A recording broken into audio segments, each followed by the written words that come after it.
Bom dia, sétimo. Tudo bem?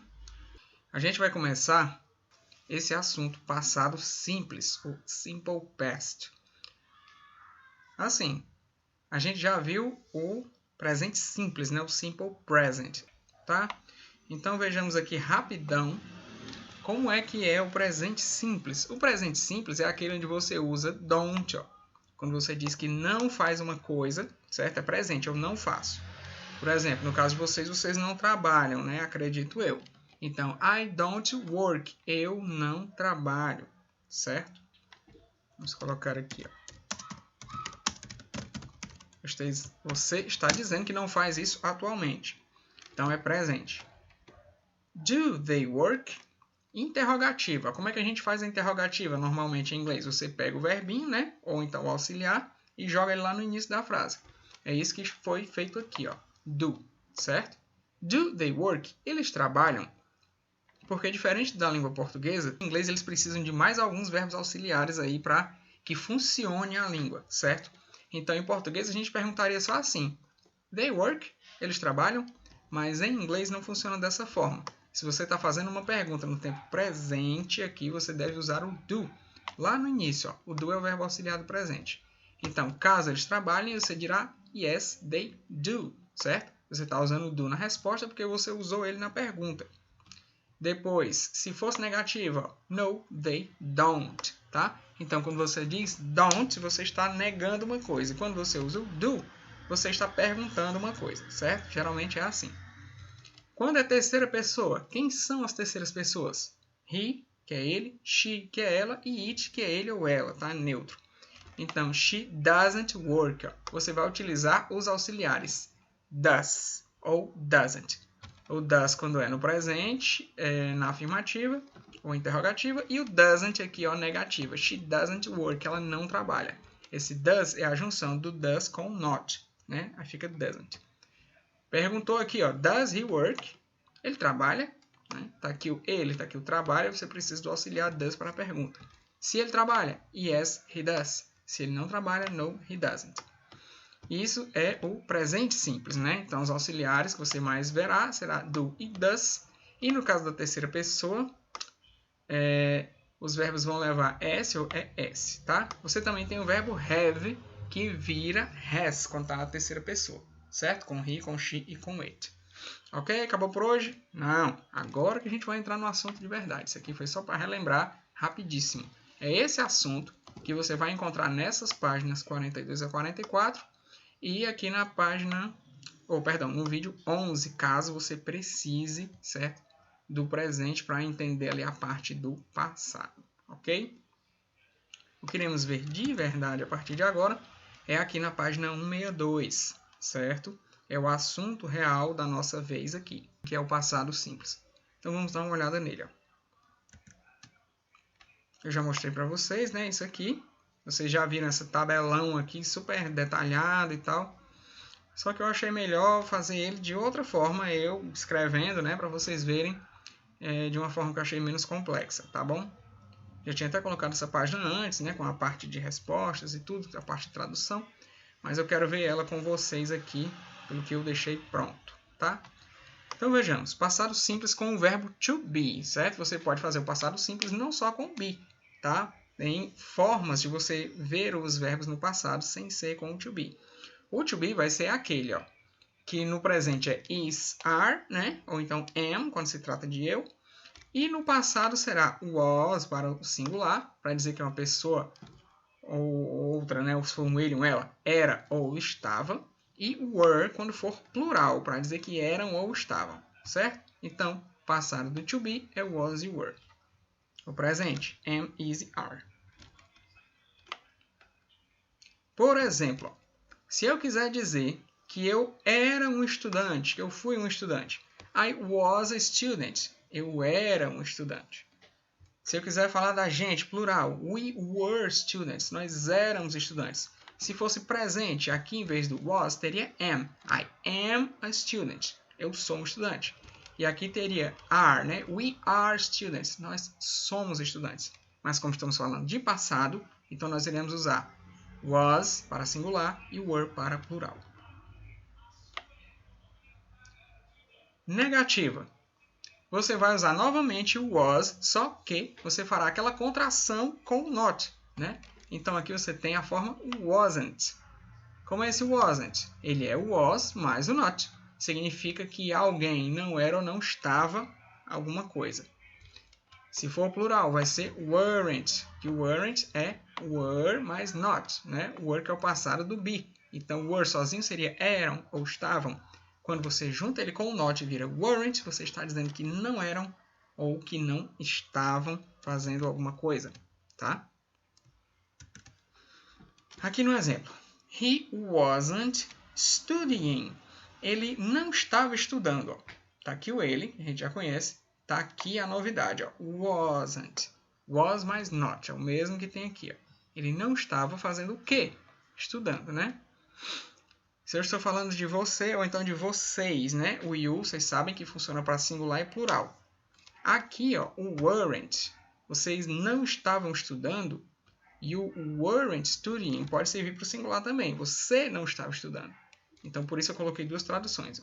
Ou vai ser você não estava, se eu estiver falando com só você, uma única pessoa. Ou então vocês não estavam, quando eu estou falando de vocês no plural, tá? O weren't só vai significar singular quando ele está se referindo a uma única pessoa you, quando é só um tu, certo? A terceira parte do to be no passado é a interrogativa, fazer perguntas de passado. Então, você vai usar o was, certo? Mais a pessoa do singular que corresponde a ele, tá? Como é isso que corresponde? As pessoas do singular que usam o was, né?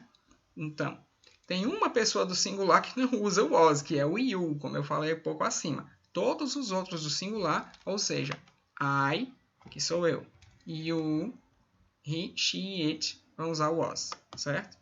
Vamos tirar esse you aqui, ó. Esse you aqui veio por engano. Saiu. Então, I, he, she e it. Esses vão usar was. Então, singular. Plural, ou então com o you lá do singular. Were, mais pessoa plural. Ó. Were com we, que somos nós. You, que é você ou vocês. E they, que são eles ou elas. Certo? Vamos ver exemplos práticos disso. Was she studying? Ela estava estudando, ó. Então, aquele esqueminha que a gente já fazia com o verbo to be no presente, de colocar o to be aqui no começo da frase, no passado é a mesma coisa. Você coloca o to be lá atrás. Só que você tem que saber que no passado, o to be não vai ser am, is, nem are. Ele vai ser was, se for singular, ou vai ser were, se for plural. Então, no singular, ela estava estudando, was she studying? Plural.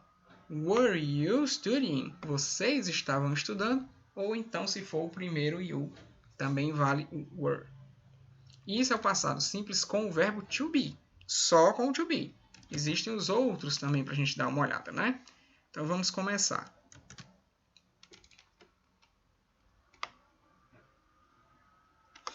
Passado simples com outros verbos. Aqui você vai lidar com mudança no verbo, como acontece no português. Por exemplo, você usa o verbo ir, né?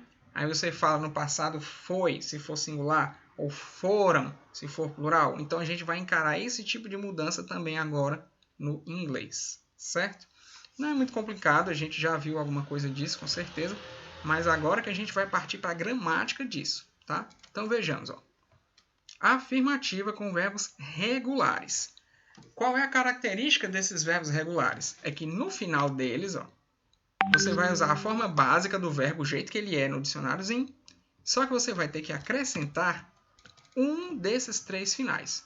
Ou você vai colocar no final do verbo uma letra D, ou você vai colocar no final desse verbo regular uma letra ED, ou você vai colocar uma letra IED, certo? Por que que é regular? Porque não muda, ou não muda muito. Não muda quase nada, certo?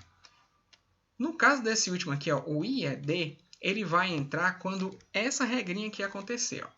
No caso desse último, quando o verbo termina em Y, certo? Depois de uma consoante. Aí você troca esse Y por IED. tá bom? Mas só se for Y depois de consoante. Se for Y depois de vogal, é só ED. Vamos ver como é que funciona. Então, aqui no primeiro exemplo, você tem I studied. Eu estudei. Simples, né?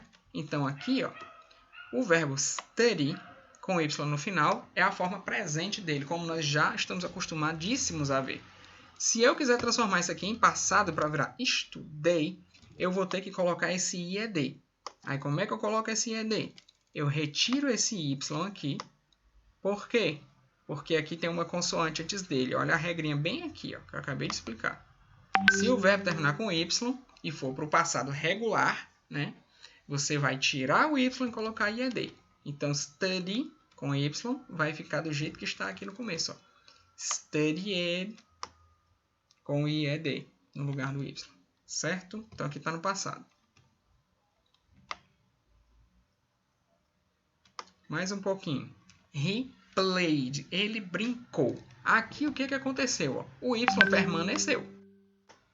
Play, mas é D apenas. Aí aqui o asteriscozinho, né? Ligando com esse asterisco aqui, explica a regra. Ó. Aqui o Y permanece, porque está depois de vogal. Então você não troca pelo I, você deixa o Y. Então fica played, ele brincou, com Y é D. Então você só acrescentou ED. Certo? Como eu disse lá, existem aqueles que vocês vão acrescentar D ou ED e outros IED. Tem que ficar atento para saber quando você vai colocar cada coisa, tá? Então aqui, ó, afirmativa com verbos irregulares. Agora vamos mudar aqui um pouco a coisa. São verbos cujo passado não é formado acrescentando D, ED ou IED. Eles têm formas diferentes. Então eles precisam ser memorizados, certo? O famoso decoreba. Tem hora que entra, né? Quando você vai lidar com regras gramaticais, você precisa gravar certas regras na sua cabeça. Pelo menos enquanto você não usa tanto que internaliza, certo? Por exemplo, nós falamos em português utilizando regras de gramática certas. A gente nem percebe quando você está falando que você combina as coisas bem direitinho, certo? Você pode até não fazer questão de falar sempre tudo direitinho, tudo muito correto, mas a sua mente conhece a regra. Só que para aplicar no estudo, para aplicar por escrita, aí você tem que conhecer aqui, tá? Então vamos olhar aqui, ó, alguns exemplos. Verbo study, ó, estudar, no presente, certo? Quando você bota ele no passado, ó, studied, estudou, você tem um passado regular. Nós acabamos de ver que é só, né, trocar esse Y, precedido de consoante, por IED. Não mudou praticamente nada no verbo, você só tirou uma coisa e acrescentou outra. Agora você tem um verbo irregular aqui, ó, o verbo awake. Awake significa acordar, está no presente. Se eu digo I awake, eu acordo. Então você tem aqui o passado dele, ó, acordou, virou awoke. É o passado irregular. Veja aqui que eu coloquei o IR aqui bem grande, certo? Então, esse até que muda pouco, né? Você só trocou uma letra dele. Trocou uma letra, ele está no passado agora. De awake virou awoke, que é acordou, né? O to be é um exemplo de irregular. Olha aí como tem uns que mudam muito, ó. Is e are. É e está é presente. No passado será was e were.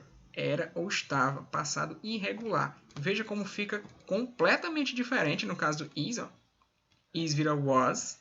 Para não dizer que é 100% diferente, você ainda manteve essa letra S, né? No caso do are, ainda parece um pouquinho. Você tira esse A e bota o I, né? Junto com o RE, aí fica were. Então, passado irregular, tá bom? Então é isso por hora. Espero que fiquem todos bem. Goodbye. See you.